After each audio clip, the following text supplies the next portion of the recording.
ನಟ ದರ್ಶನ್ ಪತ್ನಿ ವಿಜಯಲಕ್ಷ್ಮಿ ಅವರು ಸಾಮಾಜಿಕ ಜಾಲತಾಣಗಳಲ್ಲಿ ತಮ್ಮ ವಿರುದ್ಧ ಅಸಭ್ಯ ಹಾಗೂ ಆಕ್ಷೇಪಾರ್ಹ ಕಮೆಂಟ್ಗಳನ್ನು ಹಾಕಿದ ಕಿಡಿಗೇಡಿಗಳ ವಿರುದ್ಧ ಸೈಬರ್ ಕ್ರೈಂ ಪೊಲೀಸರಿಗೆ ದೂರು ನೀಡಿದ್ದಾರೆ.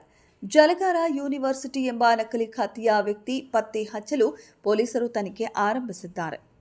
ನಟ ದರ್ಶನ್ ಅವರು ರೇಣುಕಾಸ್ವಾಮಿ ಕೇಸ್ನಲ್ಲಿ ಜೈಲಿಗೆ ಹೋಗಿದ್ದಾಗಿನಿಂದಲೂ ಅವರ ಪತ್ನಿ ವಿಜಯಲಕ್ಷ್ಮಿ ಅವರಿಗೆ ಕೆಟ್ಟ ಕಮೆಂಟ್ಸ್ಗಳ ಸುರಿಮಳೆಯಾಗ್ತಾನೆ ಇದೆ. ಹಿಂದೆ ಕೂಡ ಅದೇ ರೀತಿ ಮಾಡಲಾಗಿತ್ತು. ಈಗಲೂ ಅಸಭ್ಯ, ಅಶ್ಲೀಲ ಎನ್ನುವಂತಹ ಕಮೆಂಟ್ಸ್ ಹಾಕಿದ್ದಾರೆ ಕಿಡಿಗೇಡಿಗಳು. ಸದ್ಯ ಒಂದು ಖಾತೆಯ ನೆಟ್ಟಿಗನಿಗೆ ನಡುಕ ಹುಟ್ಟಿಸುವ ಕೆಲಸ ಮಾಡಿದ್ದಾರೆ ವಿಜಯಲಕ್ಷ್ಮಿ. ಜಲಗಾರ ಯೂನಿವರ್ಸಿಟಿ ಎಂಬ ಹೆಸರಿನಲ್ಲಿ ನಕಲಿ ಖಾತೆಗಳನ್ನು ತೆರೆದು ಅಸಭ್ಯ ಕಮೆಂಟ್ಸ್ ಮಾಡಲಾಗಿದೆ. ನಕಲಿ ಖಾತೆಯಲ್ಲಿ ಕಮೆಂಟ್ಸ್ ಹಾಕಿದರೆ ತಮ್ಮನ್ನ ಗುರುತು ಹಿಡಿಯಲು ಆಗುವುದಿಲ್ಲ ಎಂದು ಕೆಲವರು ಅಂದುಕೊಂಡಿದ್ದಾರೆ. ಆದರೆ ಆ ಖಾತೆ ತೆರೆಯುವಾಗಲೂ ತಮ್ಮ ಜಾತಕ ಅಥವಾ ತಮ್ಮವರದ್ದೇ ಯಾರದ್ದೋ ಜಾತಕ ಅದರಲ್ಲಿ ಕೊಟ್ಟಿರುತ್ತಾರೆ ಎನ್ನುವುದು ಅವರಿಗೆ ಅರಿವೇ ಇರೋದಿಲ್ಲ.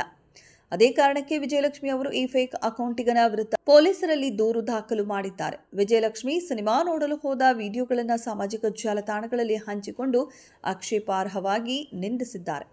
ಇವರೇ ನೋಡಿ ಕ್ರಿಮಿನಲ್ ದರ್ಶನ್ ಹೆಂಡತಿ ಎಂದು ಕಮೆಂಟ್ ಮಾಡಿರೋ ಈತ ವಿಜಯಲಕ್ಷ್ಮಿಯ ವೈಯಕ್ತಿಕ ಬದುಕನ್ನು ಕೂಡ ಗುರಿಯಾಗಿಸಿಟ್ಟುಕೊಂಡು ಕೆಟ್ಟ ಕಮೆಂಟ್ಸ್ ಹಾಕಿದ್ದಾನೆ. ಗಂಡ ಜೈಲಿನಲ್ಲಿ ಇದ್ದಾನೆ, ಇತ್ತ ವಿಜಯಲಕ್ಷ್ಮಿ ಕಾರಿನಲ್ಲಿ ಓಡಾಟ ಎಂದೆಲ್ಲ ಏನೇನೋ ಅಸಭ್ಯ ಪದಗಳ ಜೊತೆ ಕಮೆಂಟ್ ಹಾಕಿದ್ದಾನೆ.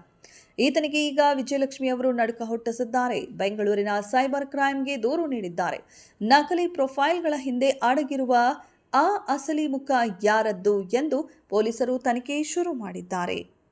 ಇಂತಹ ಟ್ರೋಲ್ ಪೇಜ್ಗಳ IP ಅಡ್ರೆಸ್ ಟ್ರ್ಯಾಕ್ ಮಾಡಿ ಅವರ ವಿರುದ್ಧ ಕಠಿಣ ಕಾನೂನು ಜರುಗಿಸುವುದಾಗಿ ಪೊಲೀಸರು ಸದ್ಯ ಭರವಸೆ ನೀಡಿದ್ದಾರೆ. ಹಿಂದೊಮ್ಮೆ ನಟಿ ರಮ್ಯಾ ಕೂಡ ಇಂತಹ ಕಮೆಂಟ್ ಹಾಕಿದವನ ಚಳಿ ಬಿಡಿಸಿದ್ದರು. ಈಗ ವಿಜಯಲಕ್ಷ್ಮಿ ಅವರ ಸರ್ತಿ.